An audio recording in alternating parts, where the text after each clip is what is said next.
COVID all day long. I think the more we see about it and the treatments that are out there and the data that we have on it, I think we're all finding out that it's not the big bad bear that we thought it was 3 months ago, 4 months ago, 5 months ago. Pick a date.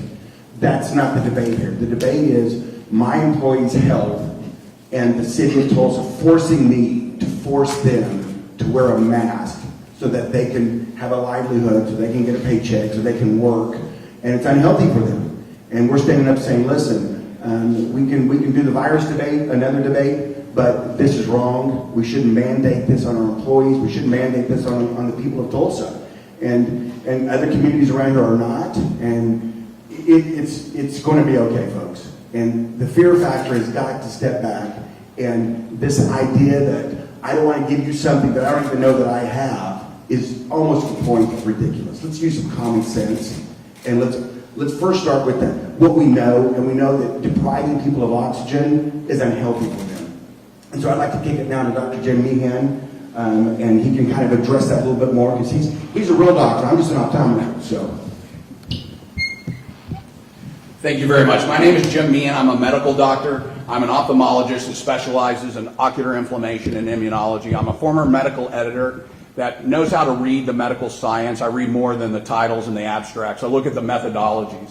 When I looked at the methodologies of the science being used to support community wearing of masks, I found a real paucity of solid high-level science. In fact, we've been studying this issue for over 30 years with regards to the transmission of influenza in the population. One of the reasons that we have never recommended the community wearing of medical masks is because it's been shown in the highest levels of science, randomized controlled trials, meta-analysis of randomized controlled trials, to not be effective.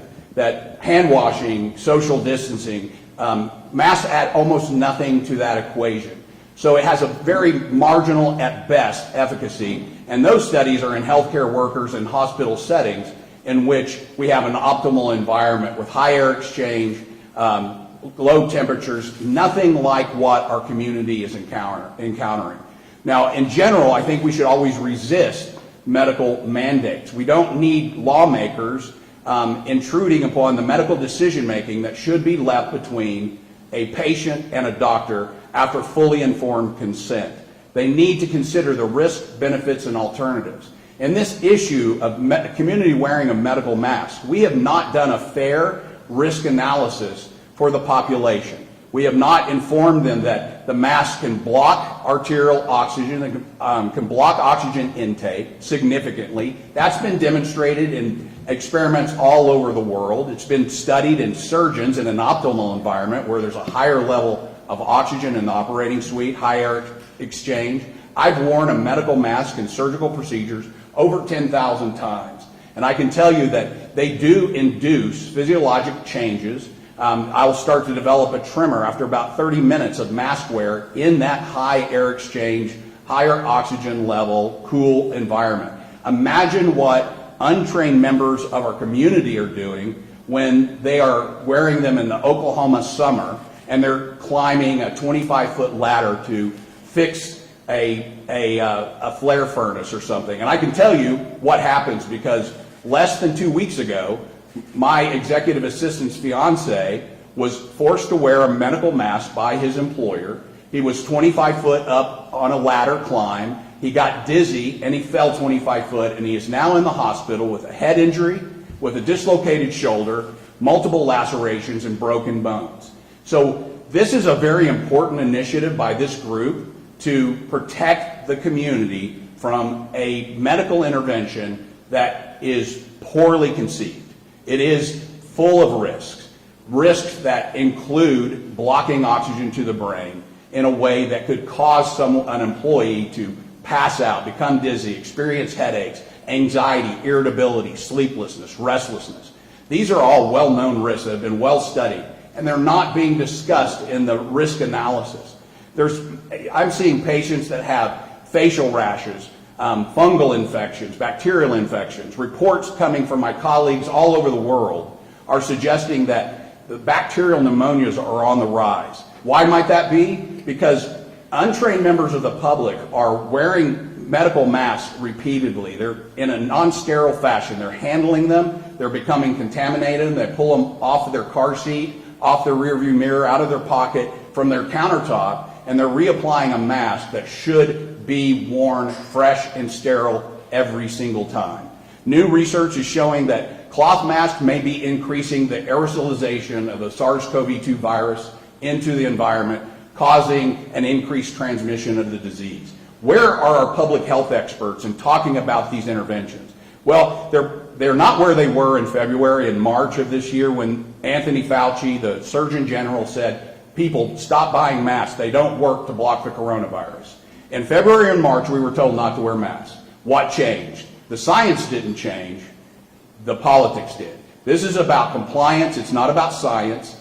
I congratulate this group for bringing this initiative to protect the community.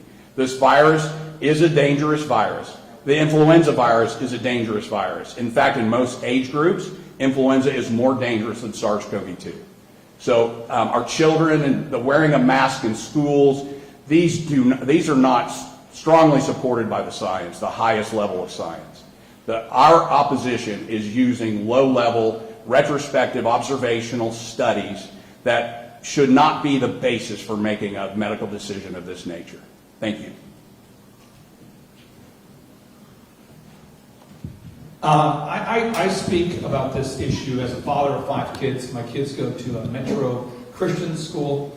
And I was reading where Senator and Dr. Rand Paul recently stated, if you look at under age 18, the mortality rate for children is about 1 in a million.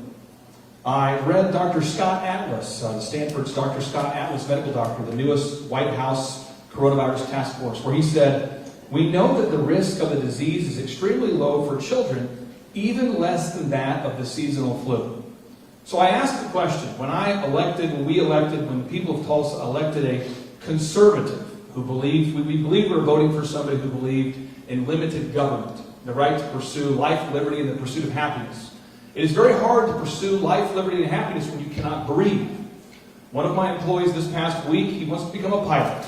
So he says, I want to take pilot lessons. So he shows up for the pilot lessons, and the instructor says, you have to take off your face mask. And he says, why? And they say, well, because it causes you to become dizzy, and you shouldn't be operating a plane while dizzy. So I would ask you, what kind of conservative mayor who believes in the freedom of choice is mandating the wearing of masks? There's no science behind it. There's no medical justification. There's no scientific justification. There's no constitutional justification for wearing a mask. And by the way, the coronavirus has a 0.02% fatality rate. You can die with the coronavirus, not from the coronavirus, unlike any other disease. You die of a heart attack, but you had COVID, you die with COVID-19. So I would say, why are we mandating masks that cause healthy people to get sick to hide from a virus with a 0.02% fatality rate? And with that, I'm going to pass the microphone over to Aaron Antis with Shaw Homes. He's the marketing director for Oklahoma's largest home builder, and he's had to try to motivate employees to come back to the workplace when they feel chronically sick as a result of having a decreased level of oxygen. So, Aaron Antis. Thank you, Clay.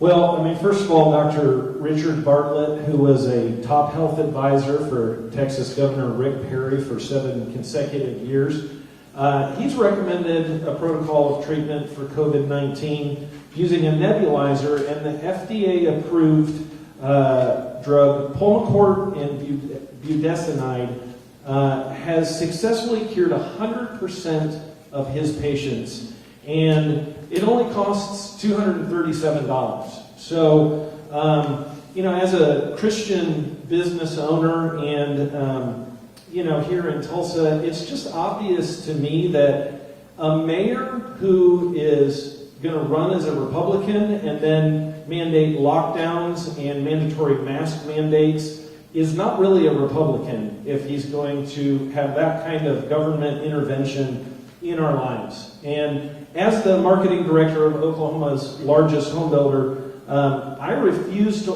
order my employees to wear masks that I know are going to cause them to have oxygen deprivation just to protect them from a disease that's simply not lethal.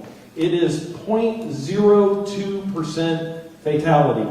And so the vast majority of people are going to recover from this. And as a conservative, again, it's obvious to me that G.T. Bynum is not a Republican if he's mandating masks and lockdowns in our city. So that's what I have to say today. We have two more people on the panel who'd like to speak, and we'll open up for questions from anybody. We have Manna down here. Manna is one of my employees. She's a great valued member of the team. Manna, I'm going to see if you can wrestle that mic away from the mic stand there. And then we'll have Pastor Brian Gibson, the founder of peaceablygather.com and the mega church, his church. Manna works with me, so I'm forced to make her wear a mask. So I feel cognitive dissonance. I know what I'm supposed to do, but I am forced to do something else. And every time I see her, I feel bad because I know that it's making her sick. I would like for her to share her firsthand experience about how she feels when she wears a mask throughout the workday while working at Elephant in the Room Men's Grooming Lounge. And by the way, she does a fine job. Manna? Hi there. I am the overseer for the Elephant in the Room Men's Grooming Lounge.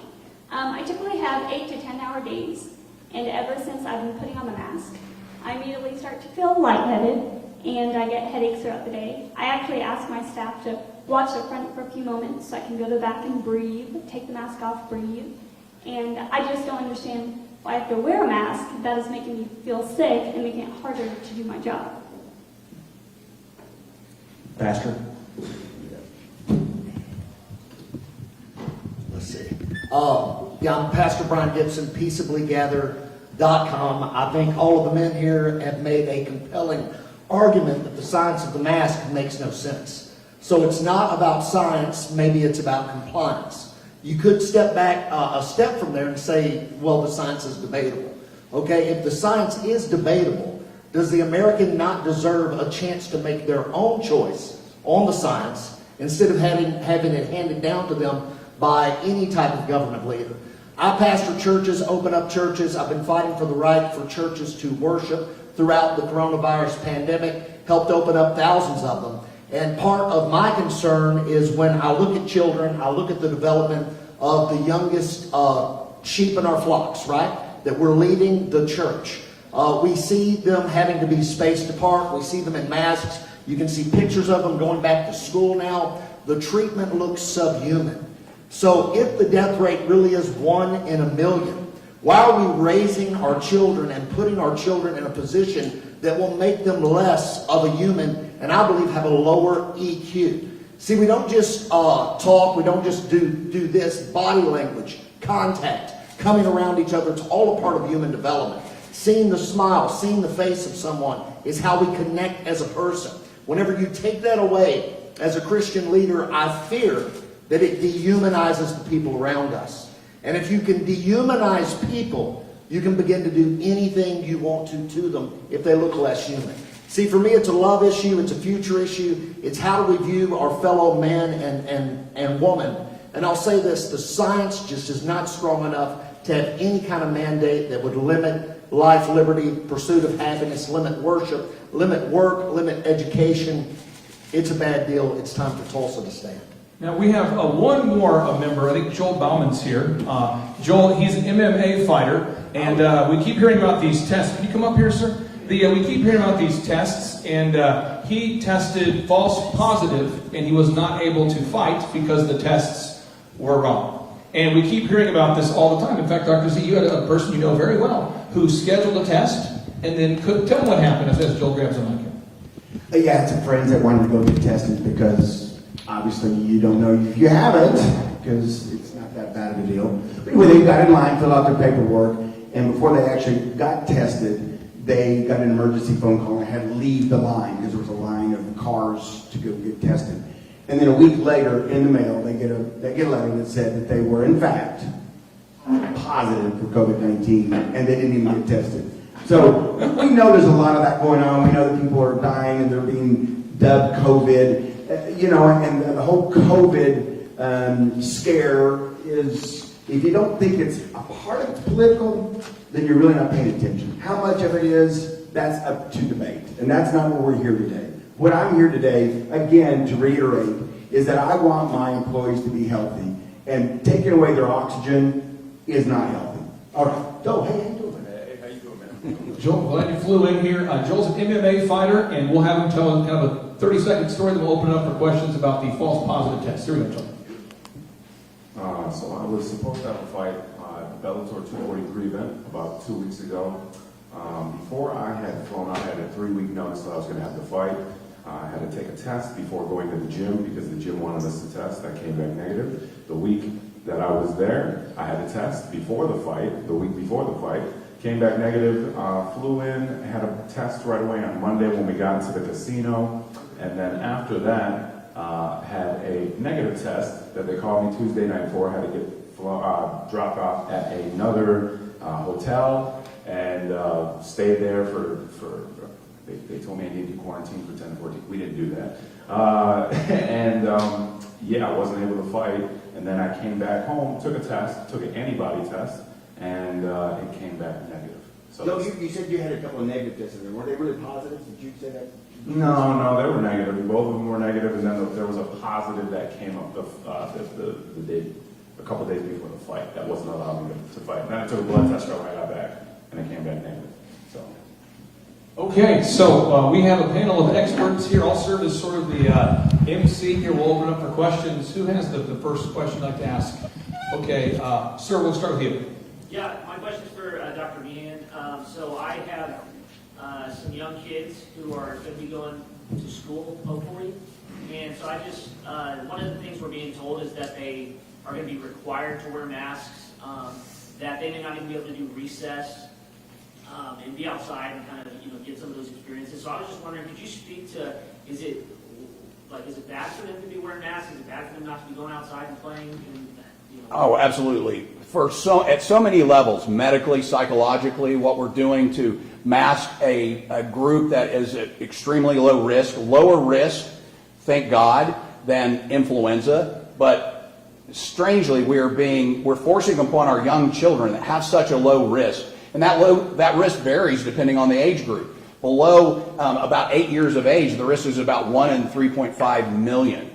In general, below age 24, it's about 1 in a million. That's less than influenza. And yet we're forcing them to wear a mask that is going to be, handled and touched, especially young children. The younger the individual, the less likely they are going to be able to handle and manage that mask properly. So they're going to be more likely to be touching, contaminating, and transmitting any viral particles that might be in the environment onto surfaces that can then be touched and increase the transmission of the disease. We're not paying attention to the science that's being done in other parts of the world. Saxony, Germany has done an elegant study of school-age children in a school environment, and they have demonstrated that the transmission of the virus in school-age children is extraordinarily rare. It's not the issue that it's being purported to be here in the United States. Again, this is I'm appalled by the application of science by our public health experts and their recommendations that do not have a strong enough basis in science to exceed the risks that we're subjecting our children to is a very big deal. There's a large percentage of our population in general, children in specifically, that have medical diseases that contraindicate the wearing of masks. Oxygen is critical to the creation of ATP, energy in our mitochondria. Mitochondrial disorders, genetic disorders, are very prevalent in school-age children, as much as 40, maybe even 50%. And we are going to subject those children to lower oxygen levels, less ATP creation. Their brains aren't going to work, their hearts aren't going to work. We're going to deprive them of that social interaction that Pastor Gibson talked about. That socialization aspect, not being able to see the smiles of their classmates, not being able to engage in recreational activity out on the recess, such an important, these things are important. And Dr. Jim, I wanted to interject here. We've had a lot of questions on our podcast. People have emailed in and asked, how long after putting on a mask does it take for somebody to fall below the OSHA recommended 19.5% oxygen environment levels? Right. This experiment has been replicated all over the world, and the oxygen deprivation, the meters go off in about 15 seconds after donning that mask. So in a very short period of time, after putting the mask on your face, oxygen will drop below 19.5 seconds. CO2 rises within about 30 seconds to levels that, again, are greatly in excess of the OSHA regulations. So these changes in oxygen and carbon dioxide in our bodies, in our children's bodies, are physiologically significant, and they will compound over time. The science, again, just doesn't support it. So we've got to really start paying attention to the real science. Not this low-level mechanistic observational retrospective studies that are being used to, in an attempt to kind of dismiss the high-level science that has been done and repeated and confirms that masks are ineffective in preventing the transmission of this virus. But they are effective in damaging our health, especially when they are worn improperly. Okay, what other questions do we have? Yes, ma'am. You guys say a lot, a very small percentage of the country has actually died from the virus. But if you look at, the population as a whole, it's pretty big. So a small percentage might still be a lot of people. And people have said this is a very contagious thing. What would you say about all those people? I'll go first here, because I'm not a doctor, so I'm the least credible person up here. The CDC reported, and CNN actually reported the CDC, in 2017 and 2018, 80,000 people died from the influenza. It caused their death, 80,000 people. And you can look it up right now, it's on CNN, you can find it. But you didn't die with influenza. So people who died from other things, you didn't put influenza with them. So although every life does matter, it doesn't make sense to shut down the entire American way of life, to shutter schools, to close churches, to do lockdowns, to do mask mandates, to hide from a virus that simply is not deadly for over 99% of the population. And Dr. Dan Erickson, who we just interviewed on our podcast yesterday, he's actually meeting with the White House today. They now show that if you don't add in the COVID-19 with other things that cause death, there's a 0.02% fatality rate as it relates to COVID-19. So we understand there's risk. We also know that 96% of people fail when they start a business, according to Inc. magazine. But yet, Z and I have started businesses because we're not filled with fear, and we don't think Tulsa should be filled with fear either. Hopefully that's a good answer. But I'll pass the mic here to Dr. Meehan to speak to that as well. Right. So one of the things that we need to understand is the numbers are important. You've got to break them down. 62% of all deaths in the United States rose from 18% of our population in 6 states. Those 6 states were states like New York and New Jersey. The majority of those deaths were in our elderly senior care population in nursing homes and long-term care facilities. A lot of those deaths arose when politics got in the way of science and medicine. When politicians did things like sending infected COVID-19 patients back into nursing homes where they spread the disease rapidly. Some of our blue state governors failed to protect the elderly population. The most susceptible members of our population were not protected because politics were out of balance with science. And that's something that we absolutely need to understand. If you are elderly, have low vitamin D levels, have multiple comorbid conditions, your risk of influenza, coronavirus, metapneumovirus, and so many other viruses is extremely high. We need to do a better job of protecting our susceptible populations. What other questions do we have here from the... yes, ma'am, in the back. I would like any of you, I would like to know your opinion on the position of our Republican mayor, who I believe uses divisive hate speech in suggesting that those of us who believe opposite science of what he's following from our own observations and experience, seeing children traumatized by all of this fear, this hysteria going on. What's your opinion on that? I'm going to pass the mic to Dr. Zellner to answer that, but just for... In relation to his suggesting that those of us who believe other science don't care about our fellow man. Well, whenever you suggest that those who don't believe in mask mandates don't love their fellow man, if you want to see how that's carried out, what we need to do is look at the draconian lockdowns of California, of New York, where economies have been devastated and destroyed. You look at Australia, where people now have an hour a day they're allowed outside. And we chose to live in Oklahoma, we choose to live here because we want to be in a conservative state. And we voted for what we thought was a Republican, and then maybe Dr. Z can tell you what we got. Yes. Well, great question, and I think that's part of this is the mask shaming, the irritable look you get when you're not wearing a mask and you're pumping gas at the gas station. Someone drives by you, that look. We've all had it. It's really unfortunate, and I think Dr. Meehan summed it up really eloquently when he said, you have a difference here of science and politics, and the two shouldn't intermingle to the point that they are. And why are we effectively saying to our fellow people, hey, listen, you have to be forced to do this? When we know the science is behind it, we can demonstrate. Did we bring one of the little gadgets, little oxygen things? That might be fun to demonstrate that.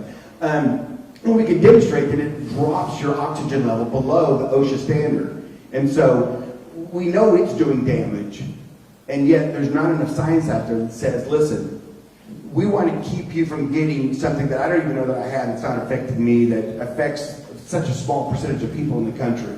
And as more and more people get tested, those numbers are going down. CDC actually said it's no longer a pandemic. You can't use pandemic anymore, folks. It hasn't killed enough people, is what they said. You can go on their website and see that, okay? So we can stop using that word. We can stop using these fear-monger words. We can stop. And that's why we're up here. That's why we're doing it. We're stepping out. There's going to be some people that look at this lawsuit, this cause of action, and say, wow, those people don't care about other people. And I do care deeply about my employees. I care deeply about my family. And I don't want them wearing a mask that deprives them of oxygen. Everybody out here that has one on, there's only 2 or 3 in the room that have them on. You know what I'm talking about. You get dizzy, you get lightheaded, you get a fog brain, you can't function well. I mean, that's not healthy. We know that's not healthy. So why are we doing that? That's a very good question. And I'm not sure why Mayor Bynum has picked this lane to go down. I'd have to ask him. In fact, I'd love to debate him about it. I'd love to have him up here and answering the questions of why are you doing this? What is your science behind it? And have him up here debating it instead of, hiding in his bunker, so to speak. All right? But great question, and that's why we're up here doing this, because we said, this sometimes in life you go, that's not right, you just kind of live with it. And then sometimes you go, you know what, that's not right, and I need, for the health of my employees and the health of my family, I need to stand up and take action. What I wanted to do here, and then we'll open up for a few more questions, is James is an attorney, and he's a friend of mine. He's also a plaintiff. And I wanted him to be able to explain just briefly. We brought Dr. Jim Meehan up today, and we brought Pastor Brian Gibson and some people you might recognize from media appearances. But we're going to be bringing in many, many, many doctors, like doctor number 1, doctor number 2, doctor number 3, doctor number 4, doctor number 5, scientist number 1, because we can, and we would love to debate the science. We'd love to debate the constitutional basis of this. We'd love to debate it all. We would prefer just for the mask mandate to be lifted so that my kids don't get sick when they go to school, so that people can breathe, so that the mask shaming can stop, so that we get our liberty back. But James, if you could explain about just kind of the level of doctors that we'll be having participating, maybe speak about that. We have doctors reaching out from all over the country who are saying, if you guys go to court, we'd love to testify. I'd love for you to share about that. Well, do you want me to name names, or do you want me to? Oh, you can just kind of, more and more doctors are jumping in the boat every hour. I mean, they're saying, hey, I'll fly to Tulsa. Well, yeah, that's 100% true. And when I was speaking with, probably about a week ago, after I was gathering all the information, I said, would you be willing to testify in court to what you just told me? And he said, I would love to be the first one to speak. Can I please be the first one to speak? And this is the message that we're getting from all of the doctors. They want to get the word out. And interestingly, and we didn't touch on this yet, what does everyone at this table have to gain other than the freedom not to wear a mask? We don't have any business interest in this. We just want to get to it. It's very interesting when you see doctors like Dr. Atlas from Stanford, who just recently joined the White House coronavirus task force. It's interesting when you see the doctors that are not controlled by Bill Gates through funding, how they have a very different opinion. So with that being said, what other questions would you have here? Any other questions that we would have? You, sir, yes, what question do you have? Yes, as a business owner, to talk to your point, a business owner and a business consultant around town, I do have several clients here in town, that they don't want to have to require their employees to wear the mask, but they are required to require their employees.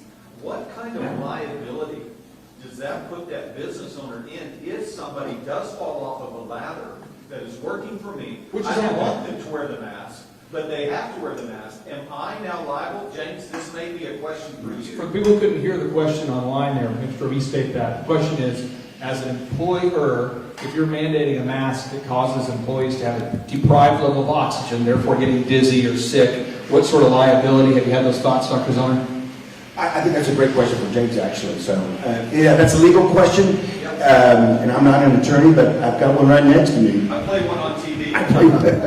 Well, so since this is all new and uncharted territory, you don't have any precedent for it.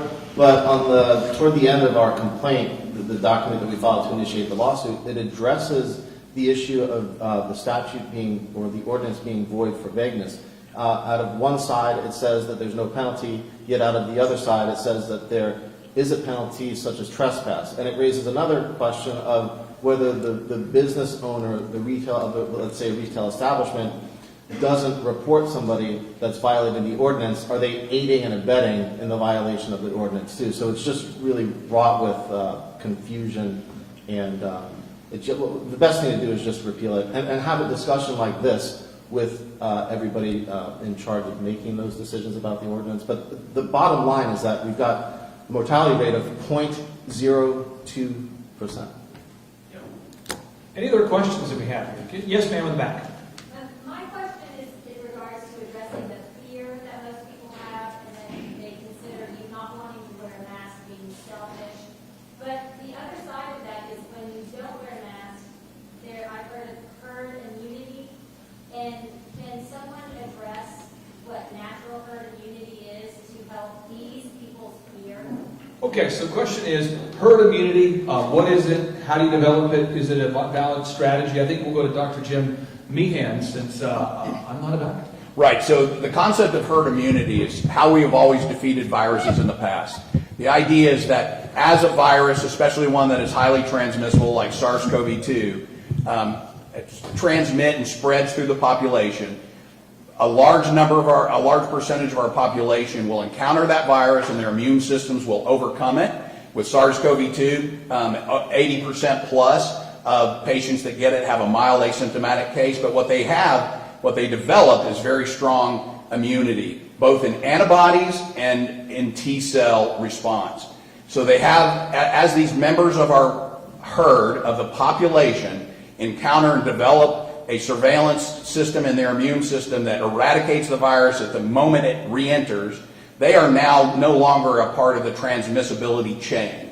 As a certain percentage, and it looks like it's a pretty low percentage for SARS-CoV-2 in our population, may be below 30%, not this moving goalpost of 70%, 80% or higher to achieve herd immunity. A large percentage of our population develops immunity, they break the chain of transmission. That's how we protect the susceptible members of our population, is we bravely encounter the virus, our immune systems eradicates it, and we develop immunity to the virus. Now, we don't know how long that lasts, but what I know about the immune system is it's more powerful than what we are being told. We're being told a lot of misinformation about how short-term that immunity might be. And I think that's because this is not about science, it's more about politics, it's more about selling $3,200 courses of remdesivir, it's about mandating vaccinations to 7.5 billion members of our population. So we're being told that the only hope is vaccine-induced immunity. We're being told that your only hope is to wait. And that is a hopeless situation, and it's not based on the science. We want to develop herd immunity. I'm encouraged by the increasing case reports in the population. I'm encouraged that with increasing cases, deaths are going down. That's the marker and the sign that we're developing herd immunity. And that's how we defeat viruses. It's our immune systems. We should be supporting the health of our immune systems, and we have lots of ways that we can do that, but we're not being told about those important ways, like vitamin D, zinc, etc. I had a final capstone thoughts, and I wanted to introduce a woman who has been very courageous and has created an organization called Citizens Against Mask Mandates. Because I think a lot of people hear this press conference and say, what can I do? How can I get involved? What can I do? So I wanted to bring her up. Capstone point number 1, mask mandates are causing people to run around without sufficient levels of oxygen. That's just wearing a mask decreases your oxygen levels to an unhealthy level, which causes physiological damage if prolonged. That's fact number 1. Fact number 2, the fatality rate of COVID-19 is very low. We can debate for hours how low it is, but if you're under the age of 18, you definitely can't. It's less than a 1 in a million chance of dying of COVID-19. So our kids should not be wearing masks. And Dr. Zell and I are doing this because we care about our kids, we care about our employees, and we just don't want to make our healthy employees sick as they hide from a virus that frankly is just not dangerous for 99% of the population. And now this time I'd like to bring up the founder of Citizens Against Mask Mandates so she can share with you about her cause. Debbie, come on up here, I'll pass the mic to you here. So, here we go.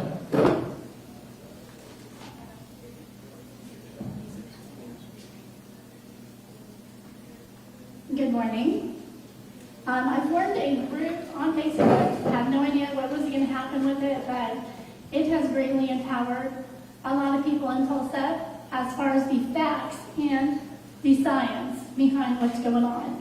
And I encourage you to come. I have a lot of these handouts. We did a lot of research on each one of the masks. I am PPE trained. I'm a CNA nurse tech. And so one of the first things that I noticed about the masks is that people are wearing them wrong. People are wearing them wrong. You're actually putting yourself at a greater risk for not just COVID, but every other bacteria and virus that's out there by improperly wearing the mask. And so we created this group, and we're just rallying together and fighting against this, and I am so grateful for this panel and this attorney. So.